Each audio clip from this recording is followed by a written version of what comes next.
Media at Cordillera. Higit 2 dekada ng pinagkakatiwalaan.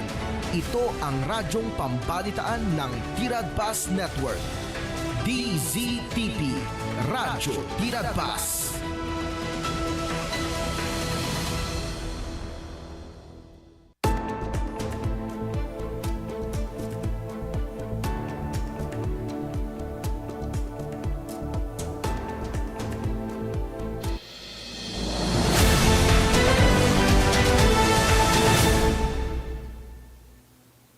Araw ng Martes, December 16, narito ang mga balitang aming tinutukan sa North Central ngayon. Lalo pang lumiwanag ang gabi sa San Esteban sa pagsindi ng Christmas tree at pagbubukas ng San Esteban Fiesta. Na nga aldaw ting kami pa ng Grambakti Fiesta ti San Esteban kat as traditional kan tinawon-tawon mga braon iso daytoy ti first night simbang gabi sumot apo ti i-start na ti light at Rimi kan DJ opening ti food bazaar and trade fair. 130 na PNCOs ng PNP Isabela, formal na ginawaran ng bagong ranggo sa pinning of rank at oath-taking ceremony. Mga kabataan na nakakaranas ng iba't ibang problema, lumahok sa Mental Health and Wellness First Responder Certification. Lungsod ng Kawayan, kinilala ang mga barangay na nagpakita ng kanilang kagalingan sa Agri-Ecotourism Sagad Awards 2025. 155 na batang banwar, ipinagdiwang ang kanilang ika-7 kaarawan para sa Children's Psychological Wellness and Q4 Community Day. Naging matagumpay ang ipinatupad na operasyon laban sa ilegal na droga ng mga kapulisan ng PRO car matapos makumpiska sa checkpoint ang 61 na tubular packs na pinaghihinalaang dried marijuana leaves.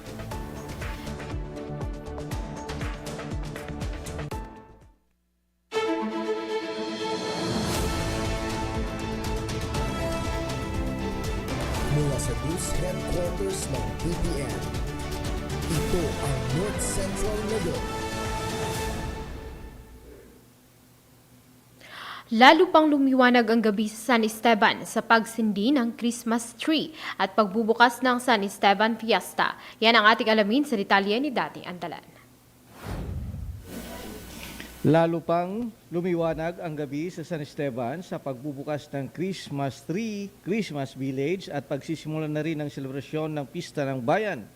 Pinangunahan ni Mayor Divina Gracia Elaido Italy ng programa kasama ang iba pang opisyal ng bayan tulad ni na Vice Mayor RJ Elaido, ang opisyal ng barangay, mga bisita at balikbayan at iba pa. Sabay-sabay na nagbilang mga tao sa pag-ilaw ng Christmas tree.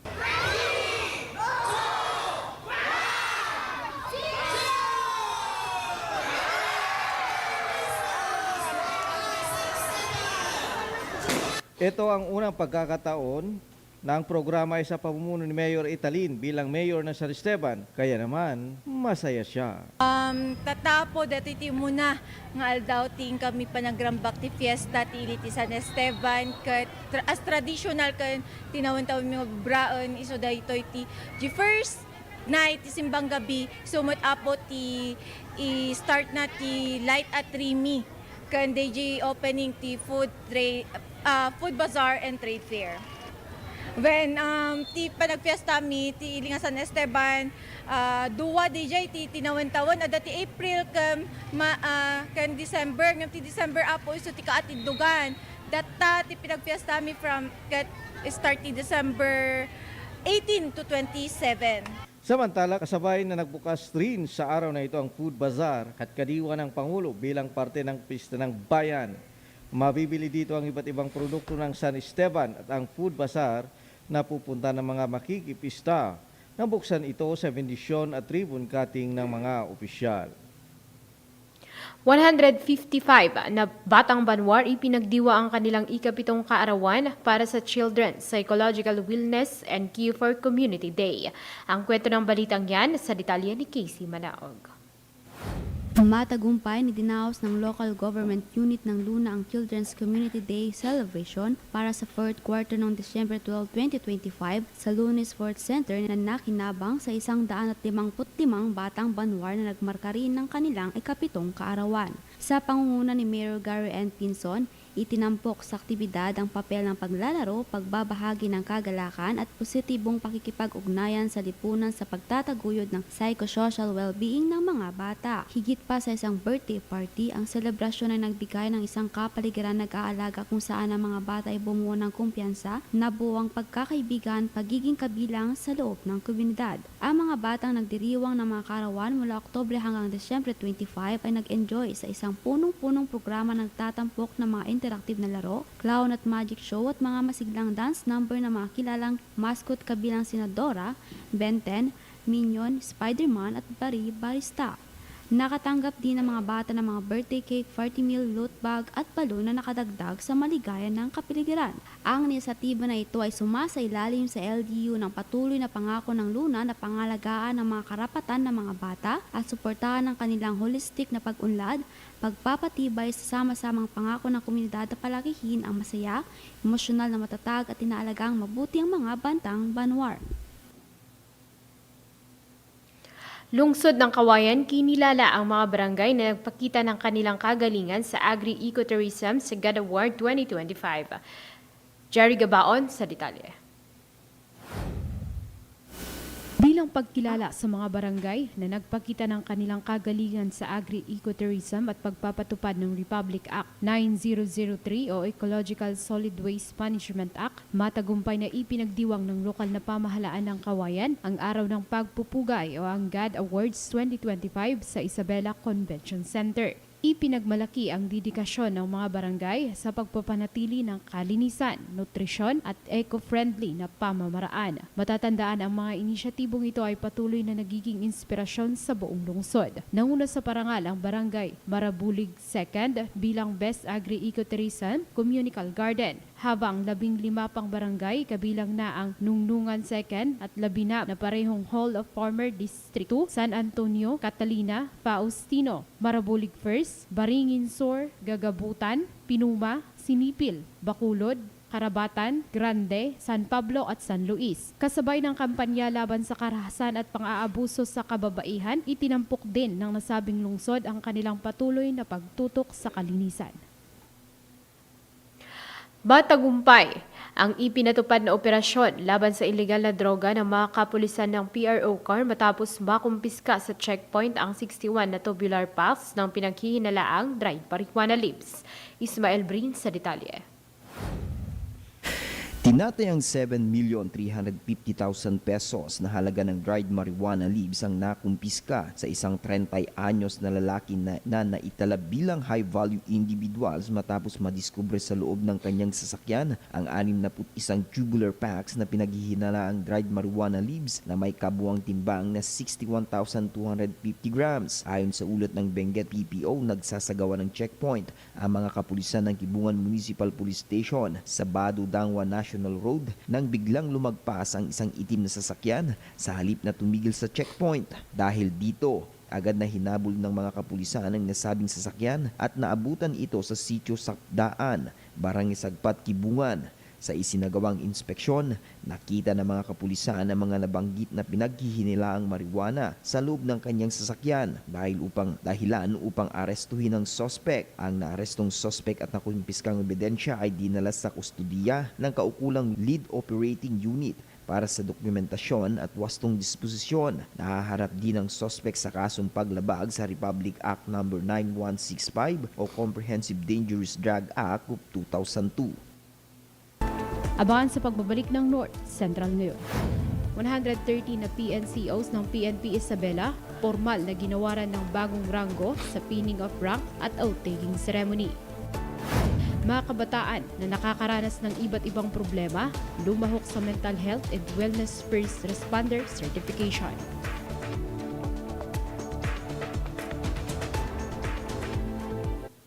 Yan ang mga balitang ating aabangan dito lang sa North Central ngayon.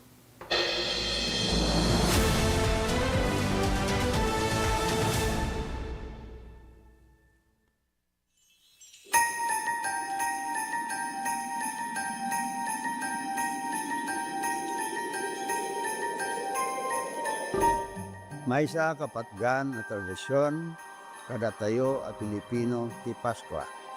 So daytoy ti kapatgan na selebrasyon tayo. Intayo makipaskwa, makimisa de Gallo, ken agsasango iti Noche Buena. Oray pa'y kasano, iti panubok iti biyag. Isinagaba tayo, dagiti kalamidad, nang dalapos iti lugar tayo, ken dagiti problema, iti sangalubungan, ngem ada tayo lagta, nakaisem, napnoan ayat. Adyam-yaman, karagiti bendisyon, nga ada alinakam tayo, tiday to'y atawen. Awanen, ti kasamitan, kapanang rambak iti Paskwa. No di, kadwa iti pamilya, iti mangiparik na, iti ayat. Ken, agyaman iti apo, iti basit, ken dakkel, abanag en buray na kada tayo. To'y kapsat, ama, ken gayemyo, Eric Singson, kaduak iti kapisi ti puso ani Grace, ken si bubukel a pamilya, yabrasami, iti naragsak a Paskwa, ken nakaptiya kuma a baro atawen kada tayo amin.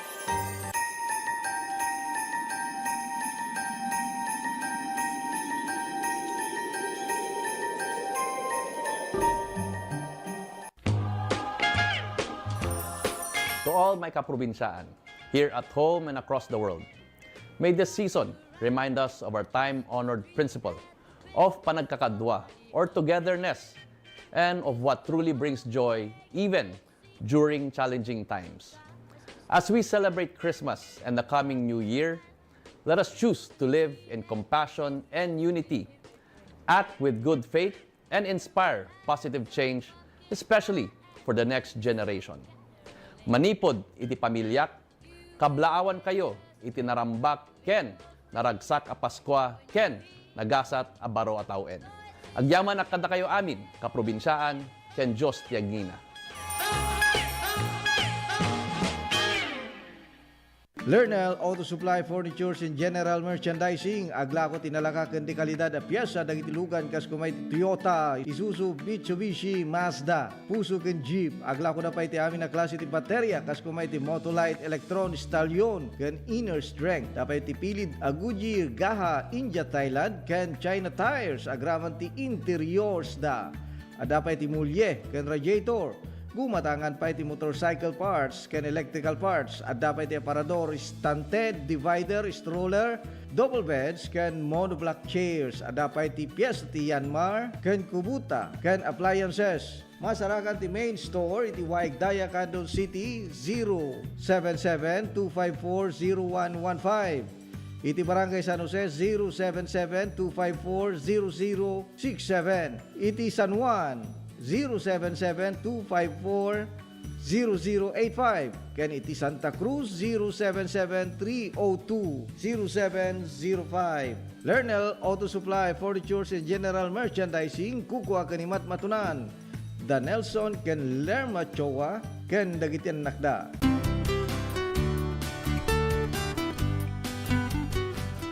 Umuna-unay, mangkablawa kada kayo amin ti Merry Christmas and a Happy New Year. Gagayem, kakabsat, ken kakapamilya iti Candon City. Kayat ko ited kanyayo apo iti nabara na Paskwa.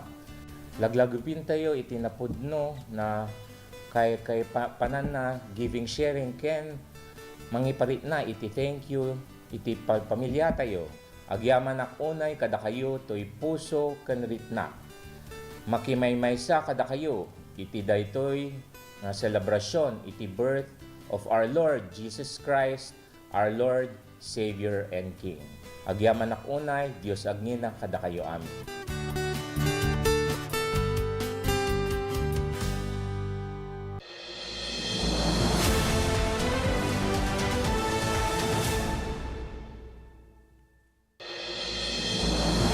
Init. Umuulan na naman. Init. Umuulan na naman. Opisyal nang kinumpirma ang pagtama ng El Nino sa Pilipinas. Ang El Nino ay maaaring magdulot ng biglang buhos ng ulan na susundan ng matinding sikat ng araw. Pangunahing dahilan nito sa pagsulpot ng iba't ibang karamdaman. Tandaan, ang kahandaan ay nagsisimula sa taong may alam. Mas protektado ang pamilya kung tayo ay handa at listo.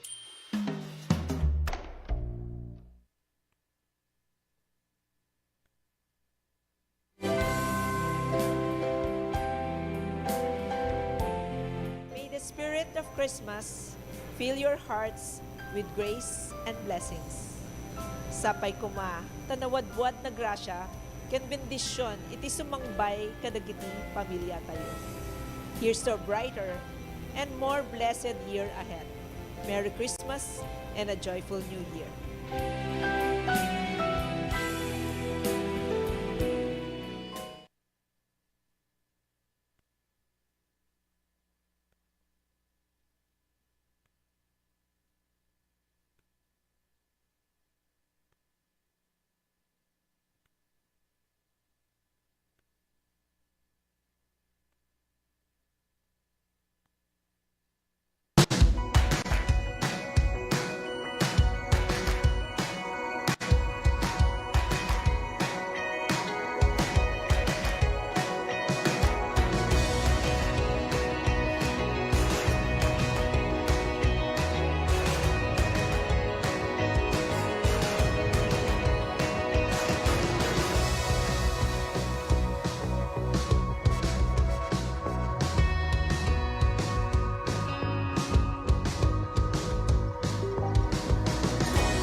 Sa pagpapatuloy ng mga balita, 130 na PNCOs ng PNP Isabela formal na ginawaran ng bagong ranggo sa pinning ranks of outtaking ceremony. Jerry Gabaon sa detalye. 130 PNCOs ng PNP Isabela formal na ginawaran ng bagong rangko sa pinning of ranks at outtaking ceremony. Nagsagawa ang Isabela Police Provincial Office ng isang makabuluhan at makasaysayang pinning of ranks at outtaking ceremony para sa mga newly promoted police non-commissioned officers kahapon, Disyembre 15, 2025. Pinangunahan ni Provincial Director Police Colonel Lee Allen B. Bauding ang panunumpa at pinning of ranks sa mga promoted na police kung saan personal niyang pininahan ang pinaka-senior na PNCO habang ang iba ay pininahan ng mga opisyal at piling panauhin. Sa kanyang mensahe sinabi niya na ang mga promotion ay hindi lamang gantimpala sa nakaraang pagsisikap kundi isang mas mataas na antas ng pananagutan sa paglilingkod sa mamamayan. Kabuoang 130 PNCOs ang ginawaran ng bagong rangko na binubuo ng 3 Police Executive Master Sergeants, 2 Police Chief Master Sergeants, 6 na Police Master Sergeants, 13 Police Master Sergeants, 48 Police Staff Sergeant at 58 Police Corporals. Samantala, hinimok niya mga newly promoted PNCOs na manatiling tapat sa kanilang sinumpang tungkulin at patuloy na isabuhay ang mga pangunahing pagpapahalaga ng PNP, mapanatili ang tiwala ng publiko at higit pang mapalakas ang kapayapaan at kaayusan sa lalawigan ng Isabela. Habang nagsasagwa ng regular na pagpapatrolya ang La Trinidad, PNP agad na rumuspende sa Police Senior Master Sergeant Patrick Kulbungan at ang kanyang grupo mula sa Shilan Fixed Visibility Point kasama ang mga tauhan ng Barangay Shilan sa isang ulat ng aksidente ng motorsiklo. Pagdating sa lugar, agad na kumilos si Police Senior Master Sergeant Patrick Kulbungan, isang bihasang advanced combat medic at kasapi ng ambulance crew sa pagbibigay ng oxygen at pagsasagawa ng CPR sa biktimang walang malay at walang vital signs. Dahil sa agarang aksyon, ligtas sa kamay ng pulis ang biktima na naaksidente dahil sa kanyang pagmamaneho.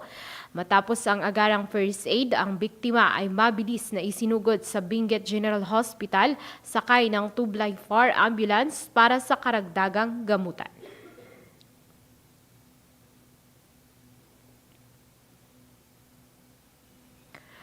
Mga kabataan na nakaranas ng iba't ibang problema, lumahok sa Mental Health and Wellness First Responder Certification. Alamin natin yan sa pagbabalik ni Casey Manaog. 300 kababaihang kabataan, kabilang ang out-of-school youth, ang lumahok sa Mental Health and Wellness First Responder Certification na isinagawa sa SM City Lawag noong December 10, 2025 ng pamahalaang lungsod at Thrive First. Ang mga lecturer ay mga psychologists mula sa Academy Women's Groups at Miss Milene Lenani Brothers, NW Ambassador 2025 Champion Nutrial Nutritional Mental Health. Mayroong iba't ibang mga problema na pangunahing apektado ng isip at ito ay binibigyan ng buong atensyon.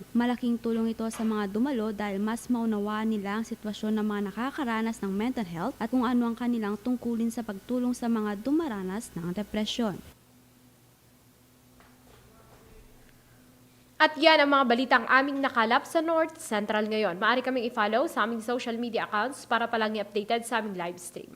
Ako si Alma Carlos, magandang hapon North and Central Luzon.